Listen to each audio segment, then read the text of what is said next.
Hey, we are so excited to have Angie Horkan back. This is my favorite visit of the year because you bring all of these kind of traditional holiday recipes. Bill's favorite, yep, and your favorite. You've gotten to know us over the years. You know which is. So this one I'm taking home, and that one Bill can have. That's perfect. But so the tenderloin and the prime rib.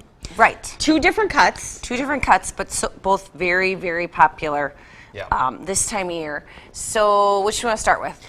Tenderloin, I guess. Okay. Yeah. So here's a really nice tenderloin roast, and this is a trimmed center cut tenderloin. Okay. So this is about 2 pounds. You might want to call ahead to ask for one of these, or when you stop into shop, talk to the meat department. Because you might find like a full tenderloin that you could take home, and then you could trim it yourself. We have a video on how to do that if you go to our Facebook page. You could look that up. Okay. But otherwise, this is a lot easier. Okay.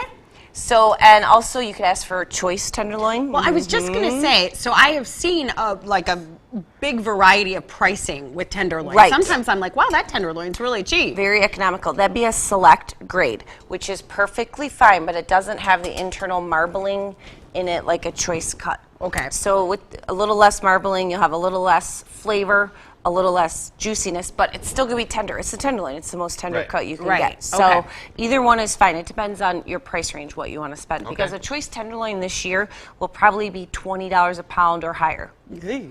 And a select tenderloin probably 6 to 8 pounds. Okay. All right. And you know, if you're going to do an appetizer, roast it and then do like crostini and some herb cream cheese. A select is fine because you're going to add herb cream cheese or caramelized onions and a lot of flavor or sauce. It's perfectly fine. All right. So what do you have today? Because the end result looks really interesting. Well, so I took a tenderloin. This is 1 pound, about half of the 2 pound, and I made beef Wellington. So classic beef Wellington. I kind of have classic recipes.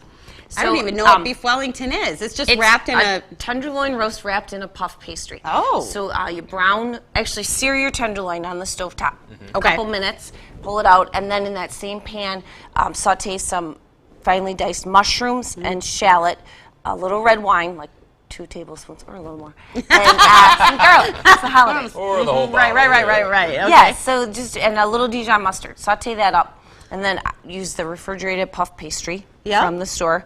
I think you buy them in a box of 2. You use 1, roll it out a little bit, put your mushroom mixture down, your tenderloin down, wrap it, do a couple vents, and pop it in the oven. Don't use the rack, just a roasting pan. Okay. 425 degrees, so same degrees as a tenderloin roast for, I think I did 30 minutes. Okay. Since your tenderloin's already seared, started to cook, about 30 minutes. Got it. And you get that nice sort of pink. Yes. Tenderloin does cook a lot faster than the prime rib. I was going to say, that's where I always struggle, is exactly how long to cook the tenderloin, and then when you take it out, doesn't it keep kind of cooking? Yes. So use your oven-safe meat thermometer with both of these roasts. Like this temperature, I pull mine out at 130 degrees, so 10-15 degrees less than medium rare. Because this is a 5-pound ribeye roast. It's going to keep cooking. Right. Yeah. It's not going to just stop cooking when you pull it out of the oven. Yeah, well, let's move on to the best one now. So this is the prime rib. Prime rib. So in the supermarket, it will not be labeled prime rib. It'll be labeled ribeye roast or rib roast, bone-in, boneless. Prime rib's the name of like the finished cooked cut. Okay. So this actually is a bone-in rib roast. You don't need the rack then to cook it because your bones will act like the rack so the heat can circulate. We always say do your rib roast at 350 degrees. I like to tell people about 20 minutes a pound. So this would take about 2 hours. And then watch your meat thermometer, insert it right into the center.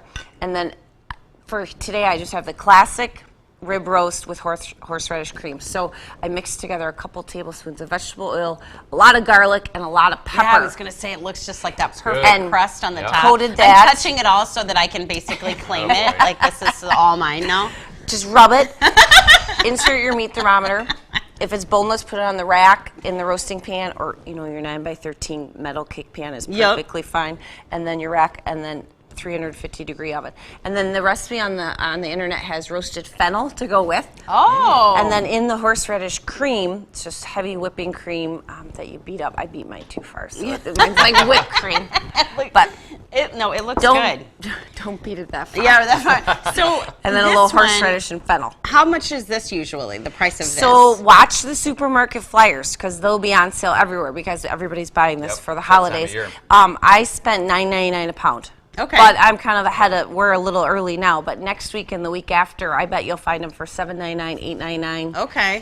Make sure it says choice for the ribeye. You really want the choice. You really want the choice. Yeah, all right. For the marbling. So, Angie, if folks would like to get either of these recipes, plus you have like just a ton more, how do they do that? A ton of holiday information. Beeftips.com. Click right on the big header picture. It says make your holidays memorable. We've got everything there linked then to all of our appetizer recipes, all of our tenderloin recipes.